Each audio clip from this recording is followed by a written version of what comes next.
Welcome to Rockstar Doctor Life. I'm Alyssa Longo, and each episode, my guests and I will bring you fresh, fun ways to rock your life as a health professional and create a business that aligns with who you are and the life you want to live.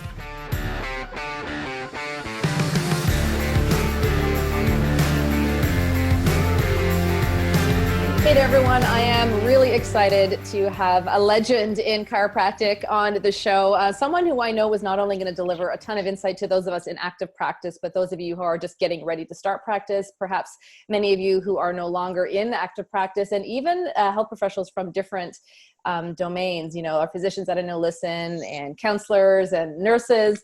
I know that Dr. Gilles LaMarche has got a lot of fire and energy and passion for changing lives, and I'm excited to have a conversation with you. So welcome to the show.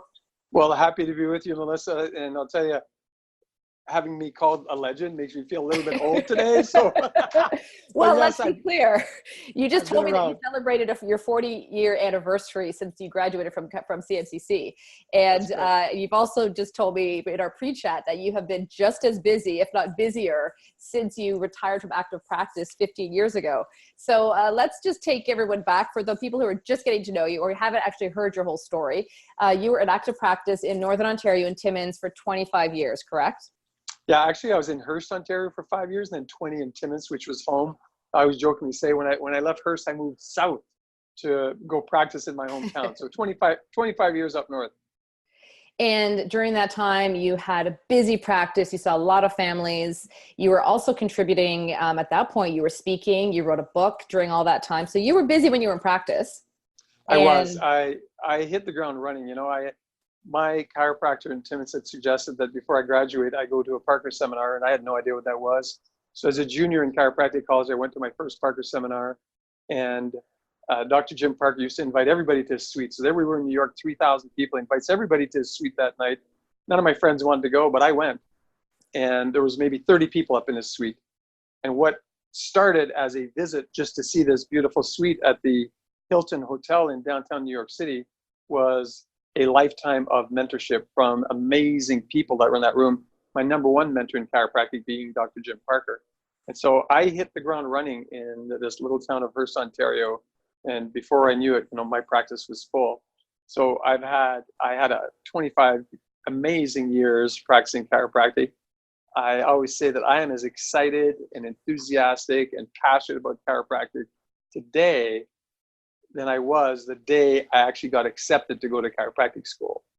And the reason is because of the experience that I've had, the experiences that I have had, the countless people that I've had an opportunity to interact with who got well with chiropractic when other methods had failed. Because when I started practice 40 years ago, I would say the majority of the people that came to our offices were people who came because it was a last resort. Everything they had tried had failed, and all of a sudden they were coming to us as a last resort. My youngest patient, was a couple hours old. My oldest patient that I ever adjusted was, I think, 94. Yeah, he was 94. And when I left practice in Timmins in 2004, 35% of my practice members have been practice members in my office for 5 or more years. And so I had families of practice, in my practice. I had generations in my practice. And I saw people get well and stay well with chiropractic. And, that's why I'm still, so heavily involved. And I guess one of the questions you sort of asked earlier, and I'm not even sure if you know why I retired from practice, but I retired from practice on the 14th of April in 2004. I retired because I had been diagnosed 6 or so months before that with a terminal condition called primary pulmonary hypertension. I was told I had 24 months to live maximum unless I succumbed to a double lung and heart transplant. I also had cardiomegaly measured at 2.5. So for the non-healthcare practitioners listening in, my heart had expanded to 2.5 times its normal size. And why did it do that? It did that because the back pressure from my lungs to the right side of my heart was so great, actually 4 times greater than the norm. It was at 57 millimeters mercury of pressure instead of 15. And so the body, in its wisdom, adapted to that. The pressures were so strong, so the body said, well, we need to work a little bit harder. So my heart started to expand. And it got to the point where there was just no more room in my chest for my heart to expand.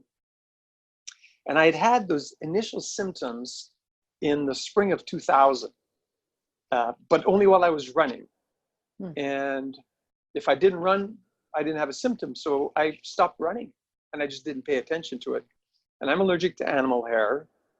And it felt like there was always a cat around me. That's the feeling that I had in my chest. So I thought, I must be allergic to something. And my thought was that I was allergic to something in nature because I love to work, to run out in the bush, you know, and on nature trails. So I stopped running. And in the spring of 2003, one of my assistants pulled me aside and said, you know, she was crying and she said, I'm so afraid you're going to die in front of me. And I was like, oh, what are you talking about? She says, listen to yourself breathe. You sound terrible. And she said, I don't want to be disrespectful, but you look terrible. You've aged like 10 years in the past 6 months. There's got to be something seriously wrong with you. I said, no, don't worry. I'm allergic to something. I'm trying to figure out what it is. Of course, the typical guy thing, right? I just pushed it off.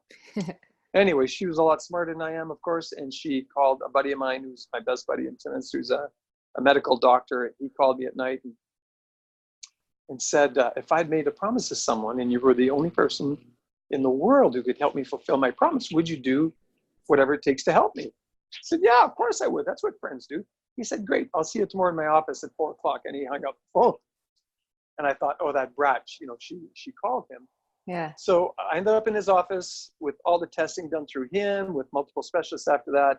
Get told I got primary pulmonary hypertension and cardiomegaly, and I need a double lung and heart transplant. That was the solution to my death sentence. And after researching that condition and researching double lung and heart transplant recipients and what they go through, they basically said, if you do nothing, you're going to be lucky to live 2 years. If you go through this process of a double lung and heart transplant, you will probably get 5 years. So I thought, go through all that trauma and have a low quality of life for the rest of my life and not be able to do what I love to do, be a chiropractor, jump out of planes, race snowmobiles, all the stuff that I love to do. I was like, if I can't do that, I will accept my fate. And if it's God's will, I will transition. And so while it took me a number of months to find someone to take over my practice, because as you know, being in practice a number of years yourself, it's your baby, man. I love my patients. I love my practice. I never saw myself doing anything other than being a chiropractor in practice. But I found a couple that was willing to come over to move to Timmins and take over my practice. But in the interim, I succumbed, while I was in practice, I succumbed to the half-hourly use of Ventolin, which means for the first time since I discovered chiropractic at the age of 12, I was putting drugs in my body every 30 minutes so I could breathe long enough to adjust the next group of patients. And that was horrible. The feeling inside my body was like, I wanted to rip the skin off my body. It was so terrible. And I would go home if I had a day where I saw practice members morning and afternoon, I would go home at lunch. I'd sleep for like an hour and a half, 2 hours, just to gain enough energy to go back. Without Ventolin, I couldn't go up a flight of stairs. I couldn't walk like 100 feet unaided. So on the 14th of April, 2004, I officially retired and I went home to prepare myself for the ultimate transition. And when people know they're going to die in advance, they do things. For example, you plan your funeral. You decide the songs you want them to sing. You decide how you're going to, communicate with the people that you love. And the fact that I wanted them just to have a big damn party, just have a good time, because I'd had a really good life. I figured I would have been blessed to have a great life. And so I prepared all that. And I slept a lot. And on the 15th of May, 31 days later, I woke up, and I won't say the words on this podcast because the words weren't very nice that I thought in my head, but it's like, you're a beep, beep, beep, idiot. You've been preaching this chiropractic paradigm of health and healing for 25 years. There must be something seriously wrong with your spine and nervous system. And the second thought was, well, how could there be? You get checked by a chiropractor every couple of weeks. And I share this with total humility because it was the third thought that woke me up. The third thought was, but never by the same chiropractor. Oh. I was not a practice member in any office. I came to that realization. I got checked and adjusted by friends. When we're out having lunch, they would come to my office. I would go to their office. That's the kind of care I got. I was not a practice member in any office. I hadn't had a total reevaluation in probably 15 or 20 years. Had not had an X-ray in my spine at least that long. Hadn't had a nerve scan on my nervous system in at least that long. When all the noise died down in my head, I was like, oh my gosh, maybe my life on earth is not over. So I reached over and I called my former chiropractic assistant, the office manager, and I made an appointment and I wanted to go in to be a new patient. She laughed. She said, "You've been under care for years." I said, "Yeah." I said, "But you know what? I haven't been a practice member in any practice since I left to go to undergrad school." And she'd known me since high school. She went, "Oh my gosh, I've never even thought of that myself." I said, "Yeah, exactly." I said, "You in the office, you make appointments, all our team make appointments, they get regular reevaluations, they get taken care of like real practice members. Nobody is taking care of me like a practice member because I've never asked of it. I've never asked anybody for it." So anyway, to make this very, very long story short, discovered that I had a pretty terrific looking spine except from C7 to T4. As a matter of fact, from C7 to T4, it didn't even look like 5 vertebrae stacked one on top of the other on X-ray. And I started getting adjusted daily. And by the end of August, so May 15th, I got my first adjustment regularly on May 16th, but my first, that 90-day period, my pulmonary pressure dropped from 57 millimeters mercury pressure to 27. The normal is 15. For those listening that don't know, I didn't know that either back then. In, I would say, another 3 months, in 6 months, I could walk with no problems. I could go up and down stairs. I was like Ventolin free. I could walk a couple of miles. Within a solid year, I started running a little bit. Within 2 years, not only was my pulmonary pressure completely regulated, but my cardiomegaly was gone. So yeah, you heard that. So my heart went from this, right, from about this size to 2.5 times. And in 2 years of regular chiropractic care, my heart shrunk back down to its normal size because the interference that had been present was no longer there. Excuse me. And once the interference is gone, your body has that innate capacity to heal, right? So, I mean, I taught that in my practice, my entire practice life. I would tell people, all organic systems are conscious, self-developing, self-maintaining, self-healing, including the human body. My job as a chiropractor is to discover whether or not there's interference between your brain and your tissue cells. And if there is, to remove it and allow the body to function the way it was meant to function. So even though I healed, chiropractic didn't cure primary pulmonary hypertension. Chiropractic didn't cure my cardiomegaly. My body did that. So some people say, "Oh my gosh, that's a miracle." Even my cardiologist said that's a miracle. I said, no, the miracle is not that. The miracle is the human being, the way we were designed to be self-developing, self-maintaining, self-healing.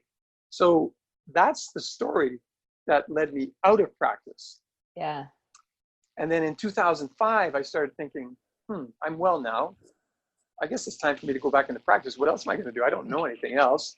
Yes, I'd been speaking the chiropractic profession since my 3rd year of practice because I had a huge successful practice. Dr. Jim Parker took me under his wing and just coached me to be able to speak at events, et cetera. And I did that. And I'd written a few books by then already. And I thought, yeah, I'm just going to go back into practice. Of course, I can't go back into practice where I'm living because I sold my practice. It would be unethical to do that. So let's figure out where I'm going to go. And I thought about that entire week. And then on the Saturday, I was putting my oldest son, who's now a chiropractor, I was putting his furniture from his undergrad apartment in Ottawa away in the garage, and I had a loft. And so I put the box spring up on the loft without trouble, and I was trying to get the mattress up there by myself. And it was a little bit, sort of floppy a little bit. So I decided to take out a ladder, and there was a 12-foot ladder hanging on the wall and a 7-foot ladder just sitting there. So I took the 7-foot ladder and I put my foot on that part that says "do not stand" with the other foot one rung below. And I went to push the mattress up. And as I pushed the mattress up, the step ladder rotated. I went horizontal. The ladder landed on its side. I landed on the ladder. I broke 6 ribs. 3 of them broke right off my spine at the coxsacral transverse junction and had a 1.4 centimeter separation. So for Canadians, you understand that. For non-Canadians, 1.4 Americans anyway, that's like 3/4 of an inch. And so I was put into a medically induced coma for 12 days because I could not breathe on my own. And 12 days later, they took me out of that, and I recovered over a period of about 3.5 months. I was in bed for about 3.5 months. So when I finally got well again, I was like, okay, now what do I do with my life? And I was invited to go and speak at a seminar in Ohio. And during that event, I was invited to go and help rejuvenate, if you like, Parker Seminars, which had been in trouble for a while. So I went there as a volunteer because I didn't think that a northern boy would ever live in the southern heat. So I went there through October, November into December and early January. And my thought was, once we pull off this event in January in Las Vegas, I'm done. I'm coming back to Canada. I'm going to figure out what I'm doing the rest of my life. Obviously, God had different plans. I stayed there, became a vice president there for 6 years. And then I left there in the summer of 2012. And in the spring of 2013, I was recruited to come to Life University in Marietta, Georgia. University of approximately 3,000 students, 20 degree programs, with the flagship program remaining the chiropractic program. And we are the largest single campus chiropractic program in the world. We currently have, I think, around 1,700 chiropractic students. So I moved from Dallas to Marietta, Georgia, which is a small suburb of Atlanta. And I've been here ever since. And my role has expanded to my current role of the Vice President of University Advancement. So I do everything to continue to advance the university. And of course, I'm still a chiropractor in my heart, in my soul, in my brain. And so I do everything I can to advance the chiropractic profession. It gives me chills. I've heard that story. I've heard the story of I think I heard the latter story at one point, when I heard you speak one time. But I think about all the moments that you had. I mean, when you were 12 years old, you talked about knowing you wanted to be a chiropractor. And then you had this, again, moment after you retired, realizing the power of chiropractic to help your body heal. So you've got incredible certainty for not only the power of chiropractic care, but the self-healing of the body. What would you say to docs who've never had that experience personally? How can they increase their certainty, like to get to the point where you have it? You know, I think I had a high level of certainty when I entered practice because I listened to mentors and I learned it vicariously through other people. And, so I share my story. It's a true story. I don't lie about those stories. I've had another traumatic story with my youngest son that had fireworks go up in his face. And even at Sick Children's Hospital, after we flew him there, I was told that he would be blind in both eyes for the rest of his life. His eyeballs were burnt 50% into the vitreous. I could see the scars, and I looked at his eyes through the slit lamp, both at the Timmins Hospital and at Sick Kids in Toronto. He had second and third degree burns through 50% of his face. He had bent down to take a firecracker, to take a piece of fireworks. It said on the label it had 2 blasts. And so after the second blast went off, he reached down to take it to dip it in the water. We were at our lake house, and I was sleeping when all this happened. But unfortunately, there was a third blast, and the third blast hit him in the face, actually went through his nose, came out of his mouth. So burnt all his sinuses, burnt his eyebrows, burnt his eyelashes, burnt his nose. I mean, crispy. And, we ended up flying to Sick Kids Hospital and saw 2 ophthalmologists. They told me the same thing as the doctor in Timmins had told me. Saw a team of plastic surgeons who said, well, he's young, he's 14, he's got really, really nice skin. We're going to be able to rebuild his face, rebuild his nose. It'll take 2 or 3 surgeries. But this from the mouth of the lead plastic surgeon of that team at Sick Children's Hospital said, but the worst place for him to be is in the hospital. She said, this is where all the bugs live. And the worst thing that can happen to him, those were her words, this is where all the bugs live. And the worst thing that can happen to him to make these surgeries difficult is for him to get an infection. So I know he can't travel. I don't want him to travel. I want to see him in a week, but you need to get him out of the hospital. I said, okay, no problem. And at the time, I was serving at the College of Chiropractic of Ontario. So I was well linked in with the couple hotels that the CCO dealt with. So I called, and they brought me in right away because they knew who I was. I was there every couple of weeks. And so they brought me in. And the first thing I did when we checked in, because Christopher, of course, was medicated, I untucked the blankets at the end of the bed, and I tucked him in at the headboard, and I put my son in that way. And I'll tell you, pretty much every hour in the hour I checked him, and he was constantly had the same subluxation. And my thought process at the time is I want to keep his nervous system clear so his immune function is as good as it can be to prevent any infection. That was my hope, right? Keep the body functioning the way it's supposed to function, and chances are it's just going to make this trauma a little bit easier on him. And as God is my witness, and if Christopher was here, he would tell you that Wednesday, he woke up and he asked me if I was wearing a blue shirt. Well, I wear a blue shirt today. I wear a lot of blue. And I thought, yeah, I am. Why? And he said, well, because until today, when I opened my eyes, it was just black, but now it looks like there's color. I said, well, that's, I thought in my own head, I said, well, that's cool. Must be just what happens when people are blind. It's exactly what I thought. That night, he watched a movie and could tell me everything he saw, including the color of the clothes that people were wearing. I got on my knees and I was holding him and I was crying like crazy. And he said, Dad, what's the matter? Why are you crying? I said, you can see. He said, yeah, of course I can see. Why? Did you think I was going to be blind forever? I said, yeah, that's what the doctor said. Oh, I didn't listen to him, to them. He said, I didn't listen to them. I know that the power that made the body heals the body. It happens no other way. A 14-year-old who was raised in that paradigm had more confidence in his ability to heal than his father, who had already been a chiropractor for, at that time, 20 years. This was in 1999, so I practiced 1979. And so if you saw Christopher today, he's got 20/20 vision in both eyes. He didn't have any surgeries. We saw the plastic surgeons that following Monday, and it was like, oh my gosh, what's happened to him? Had normal epithelial cells growing. Yeah, he didn't look pretty for about 6 or 8 weeks. But about 8 weeks later, there was no mark left on his face. So I say you learn vicariously through people who have these crazy experiences, or you learn from what for many seems like a simple experience of a mother who says, my child had colic and I took him to a chiropractor and he or she adjusted his atlas and my gosh, he was doing well and pooping normally within days. So you can learn vicariously through other people. And obviously, speaking to a lot of chiropractors. Before I graduated, I visited at least 50 chiropractic offices. I would call and make arrangements to visit a chiropractic office, at least a couple a week. And some people said no, the majority said yes. And what it did for me is that it led me to understand the type of practice I wanted and the type of practice I did not want. I got really, really, really clear that I wanted a family wellness-based practice. But being an athlete, I was a track athlete. Being an athlete, I also wanted to take care of athletes. And so what I discovered is that if you market to the young athlete, they're likely to come to your practice with their parents.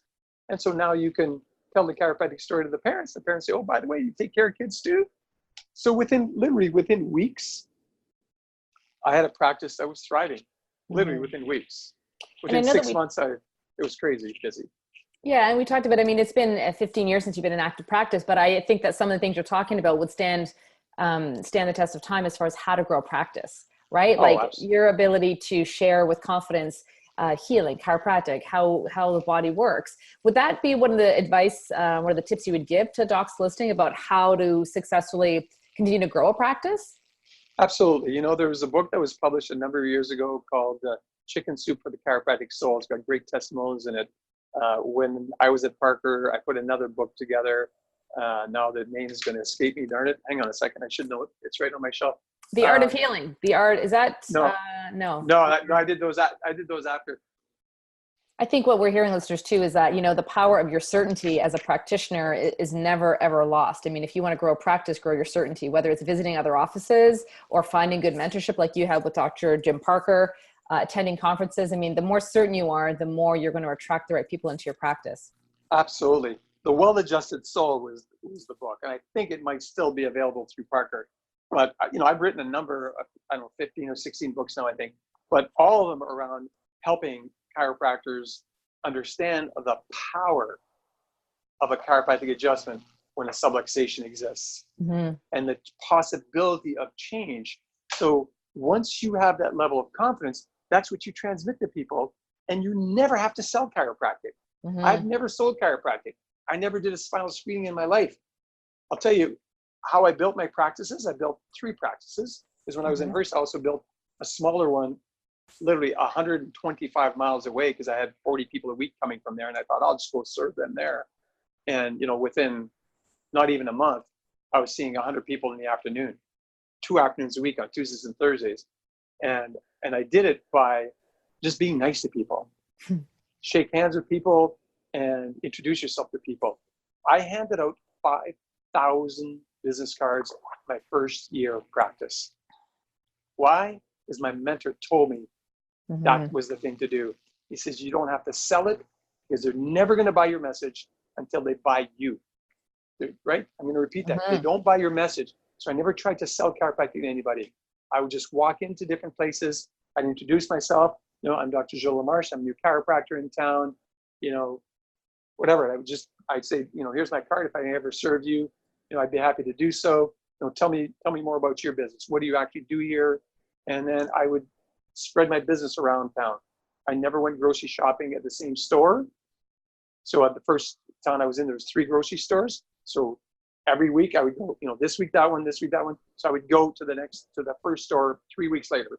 I did the same thing back in the day. It wasn't self-serve gas. It would serve you. I would put like $10 of gas in my car. And then the next 2 days I'd go to another gas station. That's how I got to meet. You build relationships, right? It's reminding me of the episode that we did on growth, you know, in the top episode 107. And I asked a number of our guests over, you know, different episodes over the year, you know, what are your top tips for growth? And so we compiled them into a show. So listeners, I will drop in the link to that show. However, there was one consistent theme, and it is exactly what Dr. Gilles was talking about right now. And that's building relationships and getting involved in your community. You know, you can do great Facebook ads and you can run funnels and you can have the best ads all over the place. But if you're not actively building relationships and being seen in your own community as an authority of spinal health and wellness, then, you know, you're going to be missing a big, big piece to your practice. Absolutely. Because I tell people all the time when I'm chatting with chiropractors or other healthcare practitioners, I'm chatting with students, I'll always ask, so what kind of business are you in? And that's why I'm in chiropractic business or I'm in the healthcare business. I said, can I propose something different? Of course, they always say yes, you know, respectfully. I said, can I propose that you're actually in a relationship business? You just happen to deliver chiropractic care or you happen to deliver healthcare. And that's what we're in. We've got to become relationship experts. Yeah. And some people may say, well, that's easy for you because you're an extrovert. And I said, no, I was not an extrovert. No. I am a total natural introvert. I like peace. I like quiet. But one day, I was in Dr. Jim's suite again, and there was a chiropractor from Kansas City, Missouri that was there. His name was Dr. Richard Yenny. And he said, we were having a conversation about my first chiropractic story at the age of 12, and the fact that, you know, I ended up in a chiropractor's office because I'd injured my back. Nobody in my family had ever been to a chiropractor. What really sold me on chiropractic was not only did he fix my back pain, but he corrected other subluxations that I was unaware were there, which had been the cause of my indigestion and my constipation since birth. I was a forceps delivery baby. So I had had trauma in my upper spine and obviously in my mid-dorsal spine. I didn't know that. I didn't have any pain in my neck or pain in my back. So I didn't even believe that this chiropractor could help me. And he did.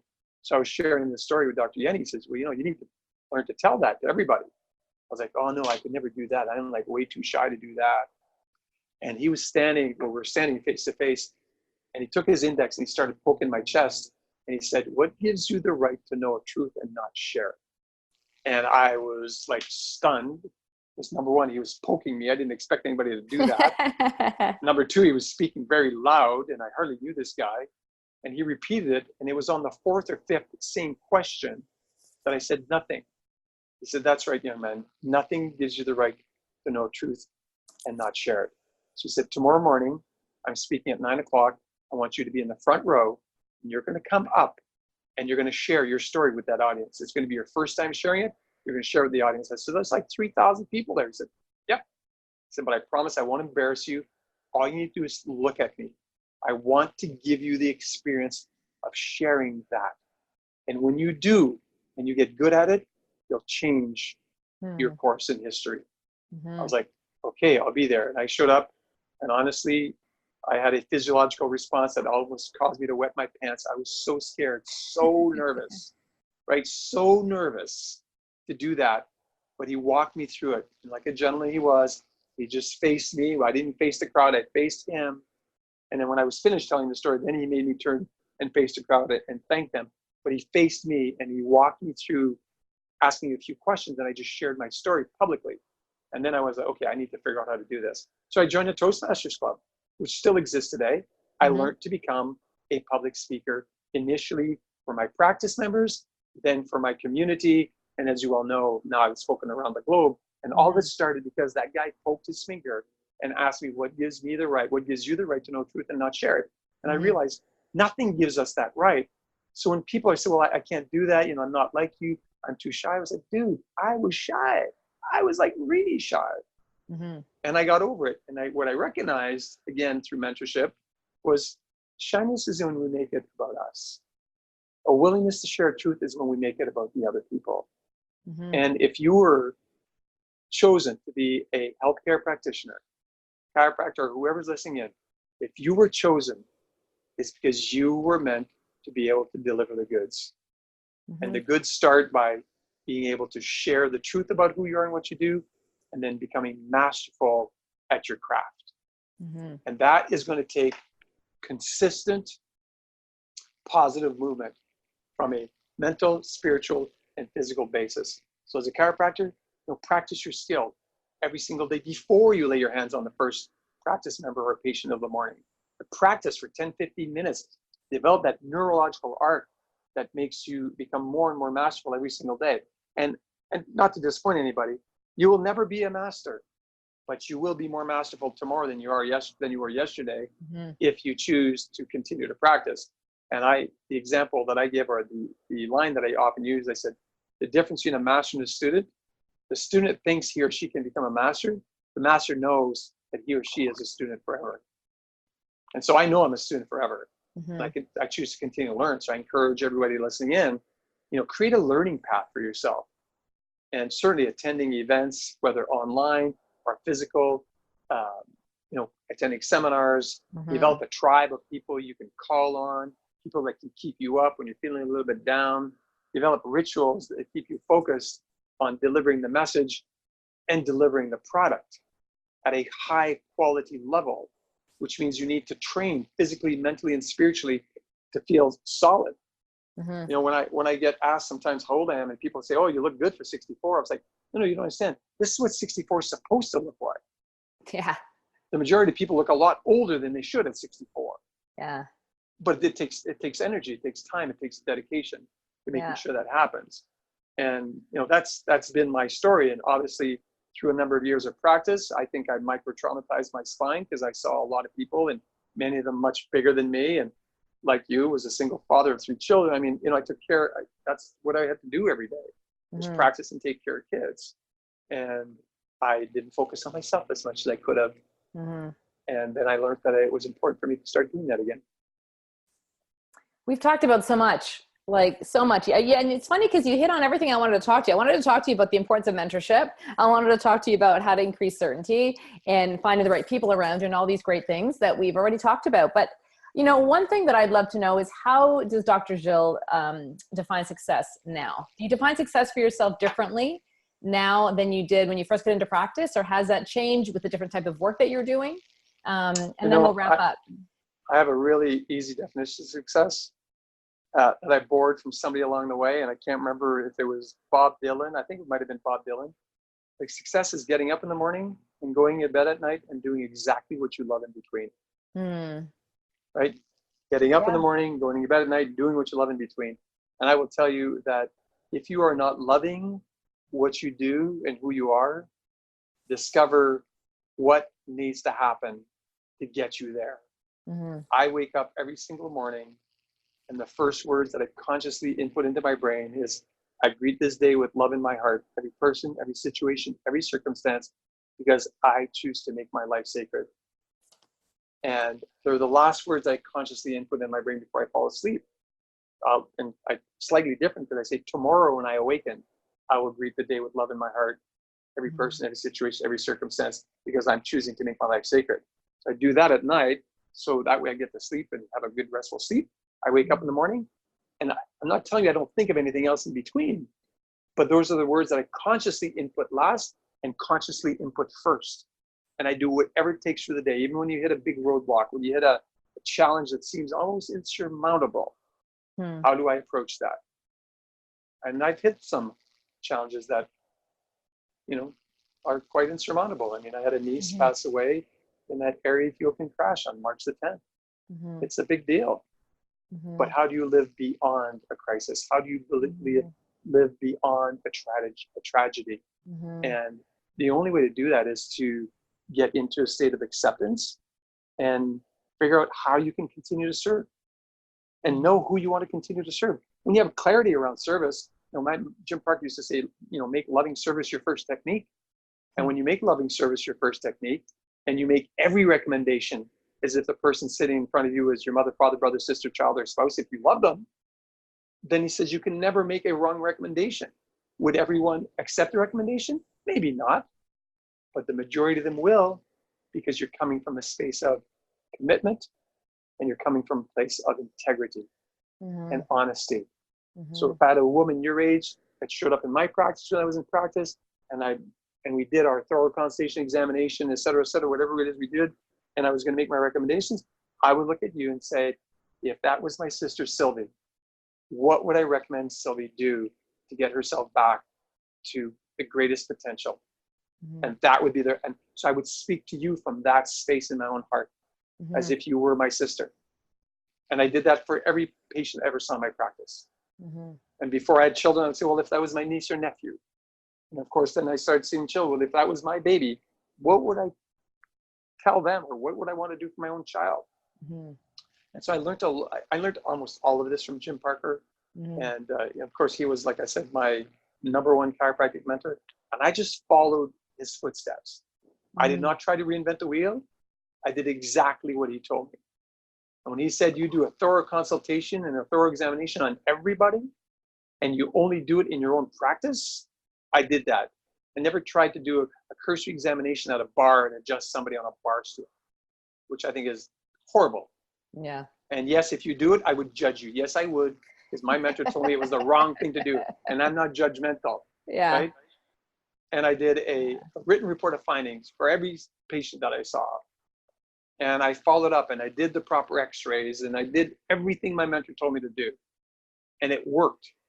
And I did not have a cookie cutter practice. I just followed protocol.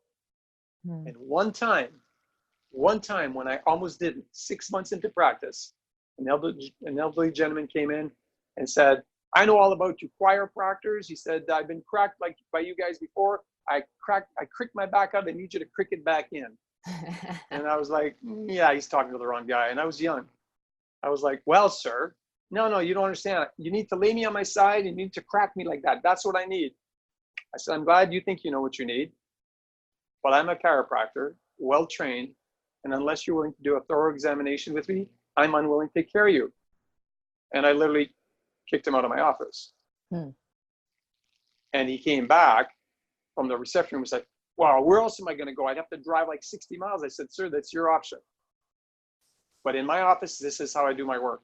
And I'll tell you, I was scared. He was a big guy. He spoke loudly. I was 24 years old. I was, but I could hear my mentor, follow protocol, follow protocol, follow protocol. I did my consult exam with him, did an x-ray to find out that he had a metastatic compression of L5, secondary to prostatic cancer, that he did not know he had. What would have happened if I'd laid him on his side and did what he was asking? I would have been blamed. I wouldn't be sitting here today having a chat with you. I probably would have left chiropractic totally disillusioned and broken. Instead, I followed protocol. I followed what my mentor told me was the best way to take care of people. And I'll tell you, I never diverted after that. Well, and you also did what was right for you in your practice. I mean, there might be docs listening that don't practice in that way, or they don't do the same kind of thorough exam. They're confident in doing something else. And I think that's what's really most important, is that you had your own standards. This is my sandbox. You're going to come into my playground. These are the rules that I'm comfortable with, and not bending to someone else. As much as we want to give loving service to everyone that comes in and respect they're the healthcare consumer, we want to give them good service. But at the end of the day, docs, you've got to do what resonates and is right with you and is clinically sound. And absolutely. That's a great way to end the show here. I mean, I feel right now, Dr. Gilles, like as inspired as I have felt every time I've heard you speak. Right? So I feel really blessed that I get to do this show and have these really great conversations with people that I look up to and have inspired me over the years, and I get to keep learning from. And I know that so many listeners get to listen in on this conversation or watch the video as well. So thank you for your time today. Thank you for your passion, your fire, for how you're helping move chiropractic forward and doing your part. And do you have any final thoughts? Anything that you would love all chiropractors to know? Final thoughts. Oh my gosh. Final thoughts to me are always, dig down deep, discover your passion, and figure out how you're going to live it. And when you're not sure, be willing to ask for help. Asking for help is not a weakness. Took me a while to learn that one, but asking for help is actually a strength. There's so many people around that can help, that will help. All you need to do is ask. Yeah. A good friend of mine, who also was a mentor for a number of years, Mark Victor Hansen, said, you got to ASK to GET, right? You've got to ask to get.